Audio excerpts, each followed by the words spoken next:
public servant who continues to champion inclusive programs and community development in the city of Manila. As our Vice Mayor, she plays a vital role in supporting initiatives that uplift our people and strengthen partnerships, such as today's celebration of culture, trade, and inclusivity. Ladies and gentlemen, for her messages and to introduce our mayor, please welcome Vice Mayor Angela Lei Chi Atienza.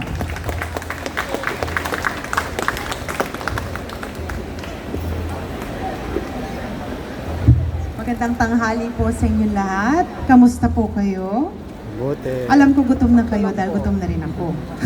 But before anything, I would first like to greet our dear Mayor, your Miss Moreno Dumagoso, na talagang sumuporta sa halal industry dito sa Manila. Continuously sumusuporta sa halal industry dito. Ang ating Secretary Cristina Roque, na ating kaibigan rin mula sa DTI, si Yusek Mayra Paz, Abu Bakar, and of course, ang napakagaling na hindi na natutulog na ating Direktora Amanda Cristal Pagachin. Ang ating mga kasama dito, na ating mga kapatid na Muslim mula sa Baseco, Quiapo, San Andres, at marami pang ibang lugar dito sa Maynila. Dahil alam naman natin dito sa Maynila, marami tayong mga kapatid na Muslim. And of course, I also would like to greet Direktora Dia from DTI.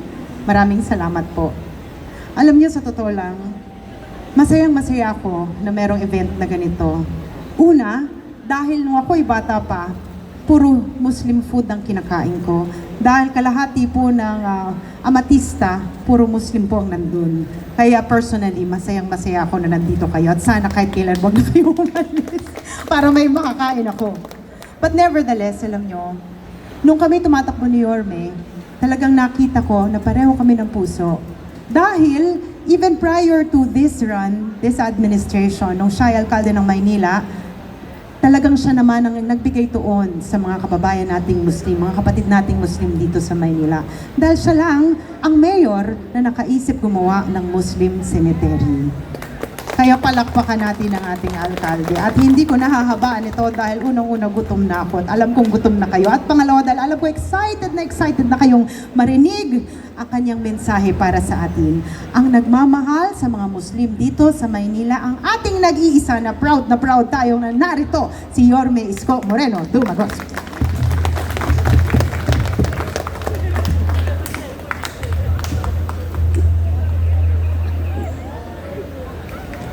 Maupo po kayo.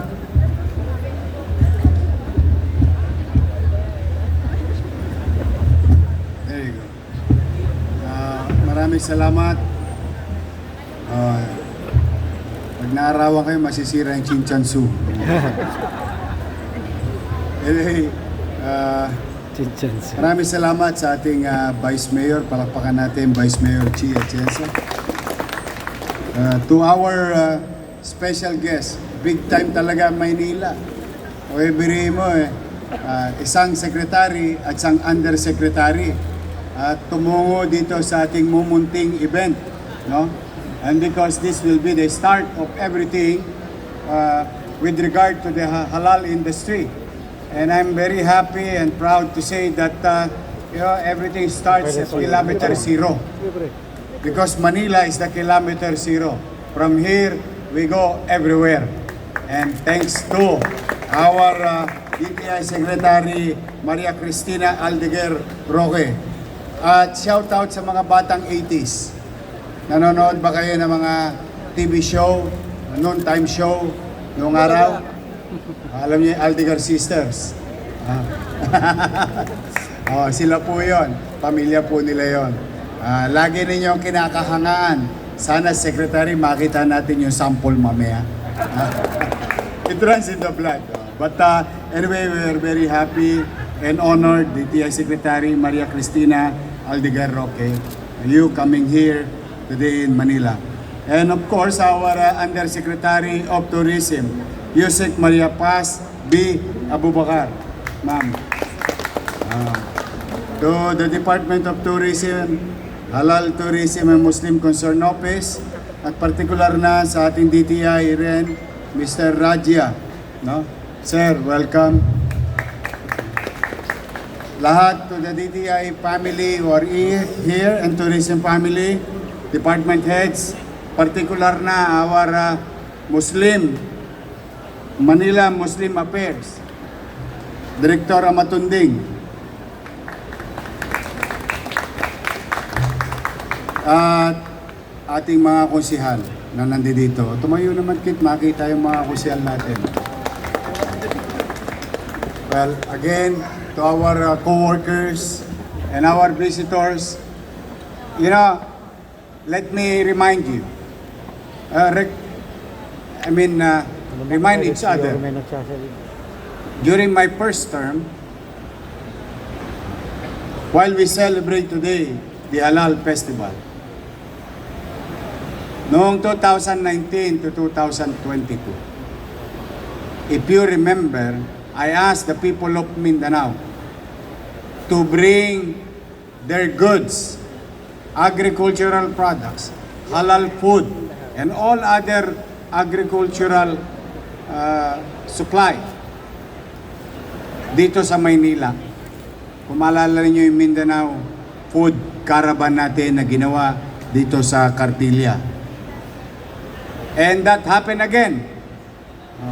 When I assume, ang laki ng kinita. But more than kinita, like the TTI's goal through Secretary Roque, more than the kita, today is showing the ability and skills of any John Doe and Mary, a Filipino entrepreneurship addressing such demand through their creativity. Ay nagkakaroon ng opportunity na makakilala sila ng direct nilang pwedeng supplyan. While it is true that it sold about in 5 days, if I'm not mistaken, with Director Levy Pacundo and Director Hison, that food caravan coming from Mindanao sold 7 million pesos in 5 days here in Cartilla. So we did it in the past. We did it also a few weeks ago or a few months ago in Manila. But today, in our own little way, with the support of the national government through Department of Tourism, DTI, at ang masipag naming maabilidad na direktor ng turismo ng Maynila na si Crystal Magaching, magsasama-sama kami at patuloy namin ipalalaganap two birds in one stone. Food tourism in the city of Manila. That is our goal, because I do believe, particularly today's event, yung mga kapatid natin Muslim, ay tingnan nyo lang, pumunta kayo sa Quiapo. Ngayon, marami kayong makakainang malinis. Hindi lang ito pang Muslim. I would like to inform everyone, baka lang nagugulat kayo. Hindi, ang halal pang Muslim. No, tama po Secretary Roque. Halal is a system. The food is the same. What they eat, we eat. It's just that there is a process as a matter of respect to their beliefs and way of life. Kaya naman dito sa Maynila, in our own little way, as your government, sa Maynila, bagay, alam to ng mga kapatid natin Muslim. Kabisado nila to. Sa Maynila, walang bakla, walang tomboy. Walang mayaman, walang mahirap, walang middle class. Walang Muslim, walang Kristiyano, o ano-ano pang reliyon. Sa Maynila, malaya lahat at welcome po kayo sa lungsod ng Maynila. There is an equal opportunity for each and everyone. Your personal belief is yours, while your government is sensitive enough to address such industry and beliefs. Pero sa Maynila, pantay-pantay. Kaya itong mga kapatid natin Muslim, totoo rin po sinabi ni Secretary Roque, mas marami pa tayo sa Saudi in terms of population. And as you can see, I think out of Mindanao, Maynila na yata may pinakamalaking populasyon na mga kapatid nating Muslim. So, to our brothers and sisters there, who wanted to take the opportunity of growing market in the city of Manila and growing industry to the world, a $1 trillion industry. In our own little way, I encourage you guys, and I want to send a message, you're always welcome to the city of Manila. You can live here, you can sell your product here, and in our own little way, as like what the directives given to us a few minutes ago by Secretary Roque, na ang Maynila ay makibahagi sa ginagawang programa ng DTI na makatulong ang local government unit in accrediting those body ay gagawin po namin. Didirektahan ko po si Levi Pacundo na kung po pwede makipagtulungan sa DTI. Kasi sayang, napakarami namin dito. Sa Parola, may Islamic community. Sa Baseco, may Islamic community. Sa San Andres, may Islamic community. Sa San Miguel, may Islamic community. And of course, Quiapo area. So it's everywhere. And we don't forget who we are as Manileño. Madam Madam Yusek Myra, Manila is an Islamic community. It is who we are in the past. It is who we are in the past. We will never forget. While the world changes and we adapted, but we continue to honor our ancestors and who we are. Sabi nga, ang hindi lumingon sa pinanggalingan ay hindi makararating sa paroroonan. Rest assured to others like me, who is a Catholic, sa Maynila, pag naggugobyerno na, lahat pantay-pantay. May equal opportunity sa lungsod ng Maynila. So today, to the participants, rest assured, you're always welcome. Tama po si Director Crystal Bagaching. This is the start. This is the beginning of a bigger picture of Manila's campaign to promote food tourism. And one of the menu in the food tourism of Manila is halal food in the city of Manila. Certified, safe, recognizable internationally. That is our goal with this industry. So kami po sa maliit naming kaparanan bilang inyong pamahalang lungsod ay patuloy at siguradong lagi with the Vice Mayor around and the members of the City Council, your entire city government will continue to support in our own little way your goal, the national goal, the aspiration of our Muslim brothers and sisters to excel, to have an opportunity in the city. We'll be there. Lagi namin nyo kaming masasandalan.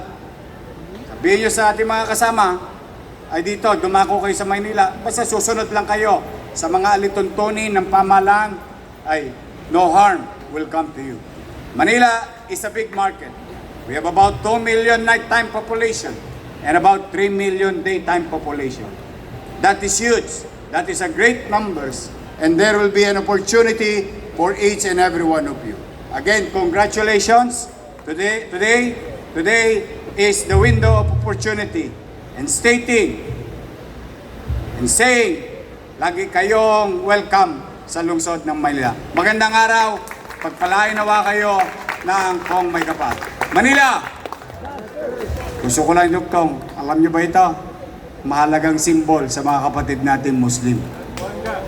Tama ba?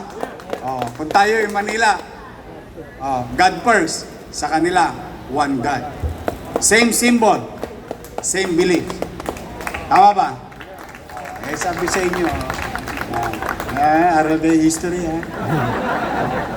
But anyway, again, to my fellow Muslim brothers and sisters, maraming salamat for trusting the city government of Manila. Magandang araw sa inyo.